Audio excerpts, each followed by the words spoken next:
보셨듯 미국이 니콜라스 마두로 베네수엘라 대통령을 축출하고 베네수엘라 통치를 선언하면서 국제 정세가 요동치고 있습니다.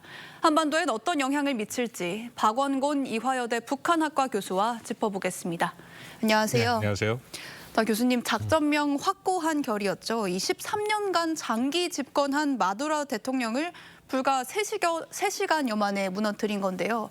트럼프 대통령과 마두로 축출을 지금 감행한 이유 뭐라고 보십니까? 트럼프 대통령의 행정부는 서반구, 그러니까 아메리카 대륙이 위치한 서반구에 확실한 자신들의 영향력을 확보하겠다라는 것이 이제 가장 기본적인 자신들의 입장이고요. 네. 작년 11월에 발표된 국가안보전략 NSS에도 그 얘기가 있습니다. 그러니까 그간에 한 20여 년간 중국과 러시아 등 그런 국가들이 남미에 대해서 특히 영향력을 확고히 하고 있었는데 이제는 더 이상 그것을 좌시하지 않겠다.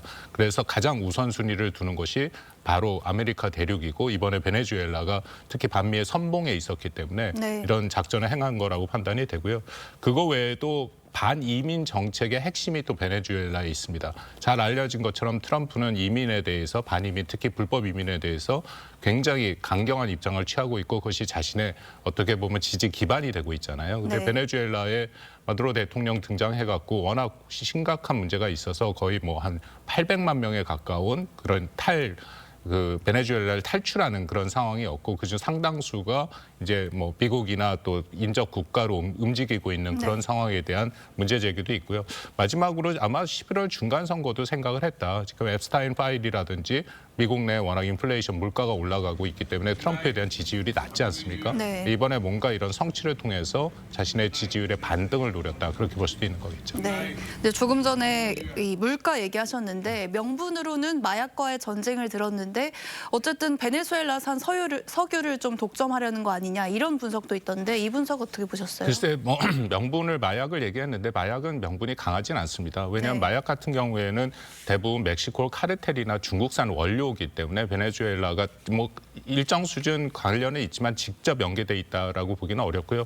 대신에 석유 같은 경우에는 뭐 어저께 많은 분들이 보셨겠지만 트럼프 대통령이 기자회견에서도 이 얘기를 했습니다. 미국의 거대 석유 기업들이 들어가서 망가진 인프라를 고치고 또 돈을 벌게 될 것이다.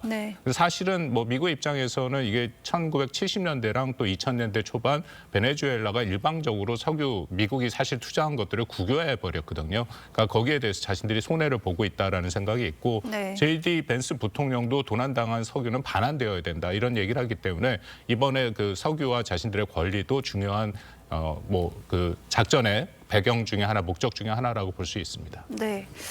이제 이게 국제법 위반 논란도 일고 있는데 미국 내에서도 이번 체포작전이 의회의 승인을 받지 않았다. 그래서 절차적 논란도 벌어지고 있는데 앞으로 좀 어떻게 전개될 거라고 보십니까? 그렇습니다. 미국 헌법상의 전쟁 권한은 미 의회에 있거든요. 물론 그렇다고 전쟁을 시작하기 전에 미 의회의 승인을 받는 그런 뭐 전례는 별로 없고 전쟁을 시작한 이후에 미 의회의 승인을 받아야 되는데 이번 같은 경우에는 그런 모든 과정이 다 빠졌습니다. 왜냐하면은 트럼프 대통령 입장에서 이것은 전쟁이 아니라고 계속 얘기를 하고 있거든요. 미국 내에서 이것을 미국 내에 법에 대한 위반이기 때문에 이것은 미 법무부의 소관이고 이것을 시행하는 것을 군사력을 동원을 했다. 그런데 미 의회 입장에서는 이런 식으로 확대 해석을 하고 자꾸만 미 의회를 우회하게 되면 그만큼 대통령의 권한이 계속 커지고 또 미 의회의 견제 역할이 줄어드는 거거든요. 그래서 여기에 대한 문제 제기는 계속 하고 있다. 이것은 뭐 공화당 내에서도 일부 그런 의견이 나오고 있는 것은 사실입니다.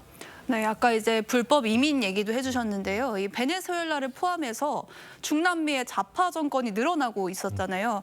그래서 이번에 미국 작전으로 인해서 이 중남미 지역의 내부 정세나 안보 지형이 바뀌지 않을까 이런 전망도 있던데요. 뭐 미국이 원하고 노리고 있는 것이 그것이 하나다라고 생각을 하고 있고요. 왜냐하면 중국 같은 경우에 지난 20여 년간 상당히 중남미에 공을 들였죠. 이른바 1대1로라 해갖고 그 지역의 상당 부분 국가들에게 투자를 해서 이 반미와 또 그럼 친중의 정서를 만들어갔다라는 것은 맞습니다. 그래서 이번 같은 경우에는 미국이 한 2가지 정도로 이 작전을 통해서 보여주고 있는 메시지가 있는데요. 첫 번째는 더 이상 외교적 제재나 압박에 의존하지 않고 실질적으로 실행할 수 있다. 이런 군사력을 통해서 실질적으로 자신들이 원하는 것을 압박할 수 있다는 것을 보여줬고 그 두 번째 연계돼서 그렇기 때문에 지역 국가들은 선택을 하라는 거죠. 이제 정말 미국과 같이 갈 것인지 아니면 중국과 같이 갈 것인지 그렇기 때문에 그 지역에 있는 국가들의 압박은 굉장히 높아질 수밖에 없다라고 생각합니다. 네.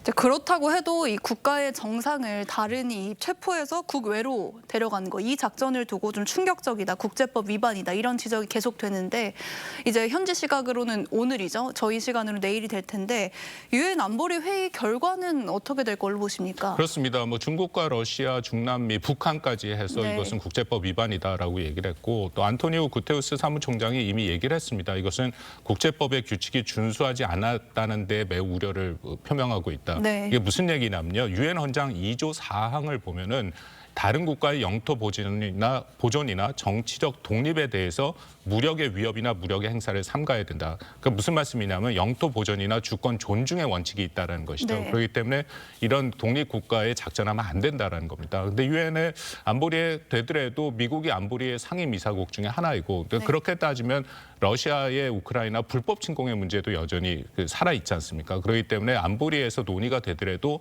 뭐 유의미한 미국에 대한 규탄 메시지 그런 게 나올 가능성은 거의 없다라고 판단이 됩니다. 네, 북한 얘기도 짚어보겠습니다. 이제 어제 탄도미사일 발사를 했는데 오늘 보니까 오전에 이 극초음속 미사일 참관 훈련을 했다 이거를 과시를 했더라고요. 그러면서 이 최근의 국제적 사변 이게 핵전쟁 억제력의 필요성을 설명해주고 있다 이렇게 얘기를 하던데 이 미국이 정상 침실까지 타격하는 모습 김정은에게는 좀 충격적이었겠죠. 그렇습니다. 북한은 항상 그 이라크의 후세인 또 리비아의 카다피 같은 예를 들면서 자신들의 핵의 정당성을 얘기하고 있거든요. 네. 그들 국가는 핵을 개발하다가 중단했기 때문에 결국 체제에 대해서 지도자까지도 다 이렇게 사라져가는 그런 상황이다. 그래서 북한은 절대로 그런 선택을 하지 않겠다라고 얘기를 하는데 네. 저는 뭐 두 가지 상태로 북한이 두 가지 정도로 반응을 할 수 있다. 이미 시작된 반응인데 대외 메시지죠. 그러니까 그만큼 자신들의 핵은 정당하고 자유권 차원에서 필요하다라고 얘기를 하고 있고 대내 차원에서도 핵 능력을 더욱 고도화할 가능성이 있습니다. 네. 그 방금 말씀하신 것처럼 뭐 북한의 김정은의 입장에서는 이것이 자신에게 뭐 직접적으로 적용되기는 어렵다라고 판단이 되지만 어쨌든 미국의 군사적인 옵션을 사용해서 그런 적성국, 특히 반미의 선봉에 서 있는 그런 국가들의 지도자들을 사실상 제거한 거기 때문에 네. 느끼는 위협도는 굉장히 높을 가능성이 크다라고 생각합니다. 그러면은 북한이 앞으로 국제사회랑 발을 맞추는 방향으로 나올 가능성은 없다고 보시는 겁니까? 그러니까 국제법에 문제가 있다라는 것으로 계속 같이 문제 제기를 하죠. 이미 외무성 대변인 담화를 통해서 물론 그 기자의 질의응답인 거긴 합니다만 방금 네. 말씀하신 것처럼 이것은 명백한 국제법 위반이다. 그리고 특히 북한은 이 문제를 지역 정세와 연계해서 보고 있다라고 얘기를 하고 있거든요. 네. 그러니까 이미 그것은 자신들의 핵에 대한 정당성을 얘기를 하고 있다. 그렇다면 여전히 이 문제에 심각하게 문제 제기를 하고 있는 중국과 러시아 또 북한이 원래 삼국 연대를 강화하고 있는 그런 모습을 네. 연출하고 있지 않습니까? 그러니까 이번 기회를 통해서 더욱더 미국의 이른바 패권 또 이런 미국의 뭐 북한식 표현하면 제국주의적인 특성을 계속해서 얘기하면서 비판에 선봉했을 가능성은 있다고 판단이 됩니다. 네, 이 북한은 가능성이 낮다고 하시긴 하셨는데 이 그린란드 논란이 벌어진 덴마크도 긴장을 하고 있잖아요. 이 트럼프 정부가 다른 나라를 상대로 오늘 이 비슷한 작전을 감행할 가능성 이건 어떻게 보십니까? 쉽지 않을 것 같습니다. 최소한 네. 한 세 가지 조건이 맞아야 되는데요. 네. 첫 번째는 이 미 법원에서 이미 기소나 현상금이 걸려 있는 사람이어야 되고 네. 그리고 또 그 인물이 충분히 악마화돼서 미국 내에서도 일정 수준 저 사람은 정말 제거될 필요가 있다라는 공감대가 있어야 되고요. 세 번째는 결정적으로 단기간 내에 성공 그림을 그려낼 수 있는 그런 군사 작전이 가능해야 된다. 이제 그런 면에서는 북한이나 그린란드 다 한계가 있죠. 특히 그린란드 같은 경우에 미국의 동맹국이지 않습니까? 네. 그런 동맹국을 상대로 군사 작전을 한다라는 것은 미국이 맺고 있는 동맹을 사실상 와해시키는 거기 때문에 뭐 그 가능성은 크지 않고 또 북한 같은 경우에는 여전히 재래식 전력과 또 핵 전력을 갖고 있기 때문에 만약 미국이 이런 군사 작전을 한다고 하면은 이것은 전면전을 또 일정 수준 감수해야 되기 때문에 그 정도의 선택까지는 가기는 쉽지 않다. 그렇지만 어쨌든 실행하는 모습을 보여줬기 때문에 미국에 대해서 이런 이해가 걸려 있는 국가들 입장에서는 상당한 부담을 느낄 것이다라고 생각합니다. 네, 오늘 말씀 여기까지 듣겠습니다. 감사합니다.